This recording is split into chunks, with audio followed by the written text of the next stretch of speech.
Good morning.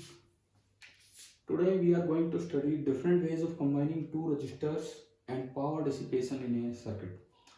ये मैंने कोई एक सर्किट लिया जिसमें चार अलग अलग जगह बैटरीज लगा रखी और लोड के नाम पे केवल दो रजिस्टर हैं. This is load number 1 R1 and this is load number 2 R2. अब एक ऐसा अरेंजमेंट हमने बनाया कि जिसमें तीन टर्मिनल्स हैं X, Y एंड Z. ये तीन टर्मिनल और 5 प्लग की हैं 1, 2, 3, 4 एंड 5. अब हम अलग अलग केसेस लेके ये समझ रहे होंगे कि कब किस तरीके से कैसे पावर डिसिपेशन देखना है. केस फर्स्ट, मान लो प्लग की 1 इज ऑन, केवल ये ऑन है. 2, 3, 4 एंड 5 ये ऑफ है, मतलब ये प्रेस्ड नहीं है, केवल की 1 ऑन है. तो डायग्राम में कैसे दिखाया जाए कि केवल की 1 को ऑन करना है तो आप यहाँ पे एक डॉट लगा दीजिए. अगर आपने यहाँ पे एक डॉट लगाया तो इसका मतलब है कि only key 1 is on and all the other 4 are off. This is key number 1, this is key number 2 off, this is key number 3 of this is key number 3 that is also off. This is key number 4 off and this is key number 5 off. अगर आपने केवल की 1 को on किया तो इसका connection बस इसके साथ है और कहीं कुछ कनेक्ट नहीं हुआ, सारा सर्किट ऑफ पड़ा है. तो हमारा जो इक्विवेलेंट सर्किट बनेगा वो आपका ये बनेगा कि ये लोड रेजिस्टेंस है R1 और आपने की 1 को ऑन किया और यहाँ से की 1 जब ऑन हुई तो यहाँ से जो वोल्टेज की 1 से जो वोल्टेज आपने ली दैट इज V1 एंड अब अगर मैं देखूं कि इसमें करंट कितना फ्लो करेगा, इसमें पावर कितनी जनरेट होगी, तो करंट जो इसमें आएगा that will B V1 upon R1. Power generated, क्योंकि आपको वोल्टेज दिखा रखी है तो पहले केस में, ये केस फर्स्ट है, पहले केस में जो पावर जनरेट होगी that will be V square by R1. इतनी पावर डिसिपेट हुई होगी. और अगर हीट जनरेटेड पूछा जाए या एनर्जी कंज्यूम पूछा जाए तो जो भी ये पावर आई है आप इसको टाइम से मल्टीप्लाई कर दीजिए. जो भी पावर आई है इसको आप टाइम से मल्टीप्लाई कर दीजिए, ये आपका हीट जनरेटेड हो जाएगा. ये है हमारा केस फर्स्ट. केस सेकेंड देखते हैं हम. अब मैं केवल प्लग की 2 को ऑन करूंगा. प्लग की 2 इज ऑन मतलब प्रेस्ड, आप ऐसे भी लिख सकते हैं प्लग की 2 इज प्रेस्ड, बात वही है. प्लग की 2 इज प्रेस्ड एंड 1, 3, 4 एंड 5 ये ऑफ है. तो डायग्राम में अगर मैं दिखाऊं तो आपको यहां से डॉट हटा लेना है. अब आपको जो डॉट लगाना है वो ओनली 2 पे लगाना है. यहां से डॉट हटा के ओनली 2 पे डॉट लगाना है. अगर आप केवल 2 पे डॉट लगाएंगे तो जो इसका इक्विवेलेंट सर्किट बनेगा वो केवल उधर उधर वाला कनेक्शन होगा. तो ये इधर वाला देखेंगे तो ये V2 और ये R2 और ये इसका डॉट हो गया बस, और सारा सर्किट ऑफ पड़ा है. अब अगर करंट इसमें मैं I ही बोल रहा हूँ तो इस बार जो I होगा that will B V2 by R2 and second case में जो पावर जनरेट होगी that will B V2 square upon R1. अगर मैंने पिछले में V स्क्वायर अपॉन R1 लिखा था तो वो V1 स्क्वायर अपॉन R1 था. आई पार्डन कि आपने जब केस फर्स्ट लिया केवल 1 को ऑन किया तो जो पावर जनरेट होगी that will B V1 square by R1. जब आपने 2 को ऑन किया 1 को ऑफ रखा तो जो पावर जनरेट होगी that will B V2 square by R2. तो ये आपके हुए केस 2 केस.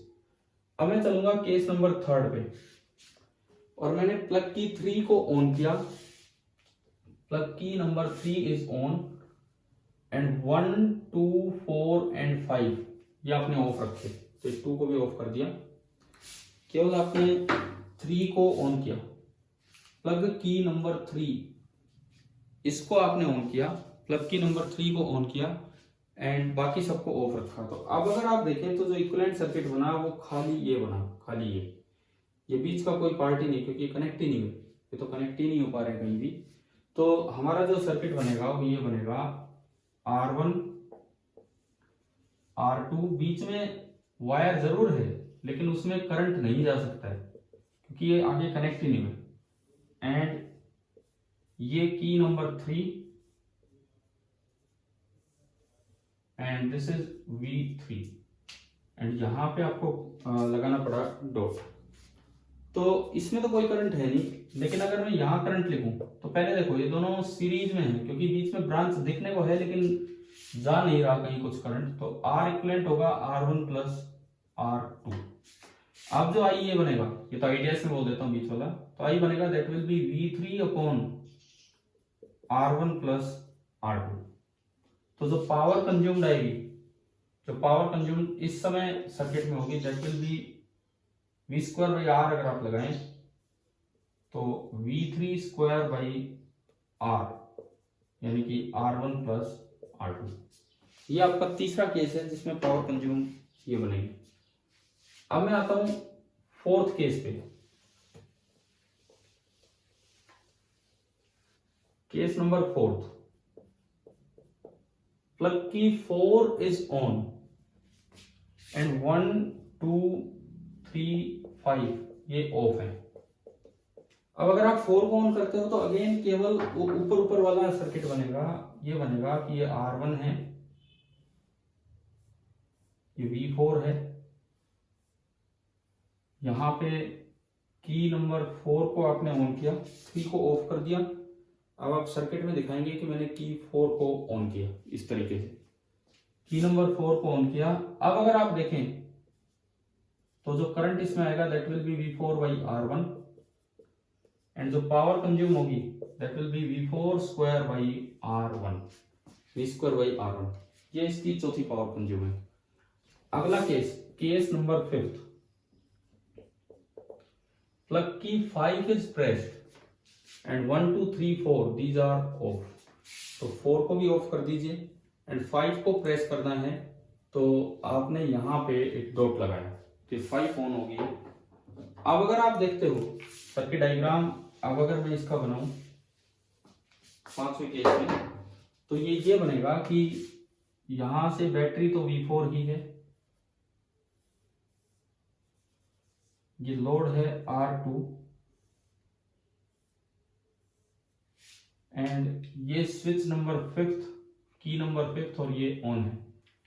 तो अब जो करंट है वो ऐसे चलेगा और अब जो आई होगा that will be V by R, तो V4 बाई R2। बीच में अगर कभी V के साथ कोई नंबर लिखना भूल गए तो आप देख सकते हैं, जो I4 था वो भी V4 बाई R1 होगा और I5 जो है इस बार वो V4 बाई R2 होगा। और जो पावर कंज्यूम्ड होगी इस रजिस्टर में that is V square by R, क्योंकि पूरी वोल्टेज इसके पास आ रही है, तो V4 square by R2।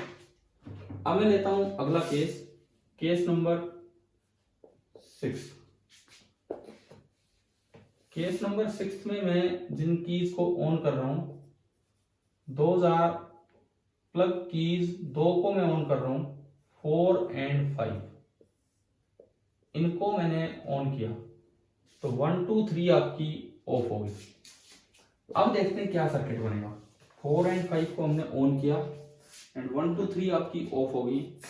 4 and 5 को आप ऑन कर रहे हैं एंड 1 2 3 ऑफ हो गया। तो इसमें देखो आप, अब अगर ऐसे में, ऐसे किसी केस में अगर मैं देखता हूं, नीचे वाला तो कोई सर्किट किसी काम का ही नहीं है, दिस इज R1, ये आपकी पहली की ऑन की आपने, 4 एंड 5 दोनों को ऑन कर दिया, इसको ऑन किया की नंबर 4 को, इसको ऑन किया की नंबर 5 को,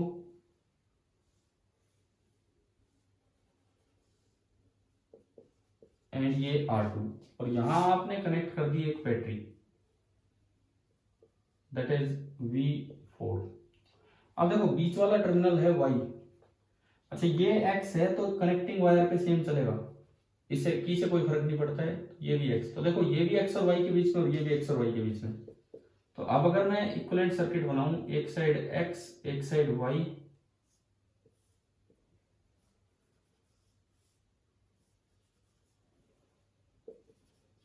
ये R1 ये R2 और ये बैटरी है V4। सबसे पहली बात ये दोनों पैरेलल में हो गए, तो जो आर इक्विवेलेंट बनेगा that will B R1 R2 upon R1 plus R2, ये आपका होगा आर इक्विवेलेंट। जो आई आएगा, ये अगर टोटल करंट आई है तो that will be V upon R equivalent, और जो power consumed in the circuit होगी P6 V4 square by R equivalent, V4 square by R equivalent, this will be the total power consumed in the circuit. तो मैंने आपको एक ही circuit में अलग अलग तरह के, अब ये लोड के नाम पे कुछ भी हो सकता है, पंखा हो सकता है, ट्यूबलाइट हो सकती है, बल्ब हो सकता है, जो भी हमारे घर की चीजें हैं, लोड के नाम पे कुछ भी हो सकता है, उसका रेजिस्टेंस दिया हो तो हम इस तरह से चीजें देख सकते हैं। तो आपको ये समझ में आ गया है। अब 2 3 4 कितने भी लोड हो सकते हैं, मैंने तो एक तरीका बताया है कि कैसे घर में इन चीजों को देखा जाता है। क्लियर? तो इस तरह के अगर सर्किट है, वैसे और डिटेल अभी डोमेस्टिक सर्किट की आनी है मैग्नेटिज्म वाले चैप्टर में, लेकिन एटलीस्ट हमें यहाँ भी ये पता होना चाहिए। ठीक है, आगे 1-2 लेक्चर और आ जाएंगे, अब थोड़ा थोड़ा रिवाइज करते रहे। 10-10 मिनट के आएंगे, जब बहुत बड़े नहीं, तो इनसे ज़्यादा यूँ मत मानना कि आज क्यों आ रहे, 10-10 मिनट के ही हैं, तो छोटे छोटे टॉपिक्स होंगे, तो हम साथ साथ पढ़ते चलें। Thank you.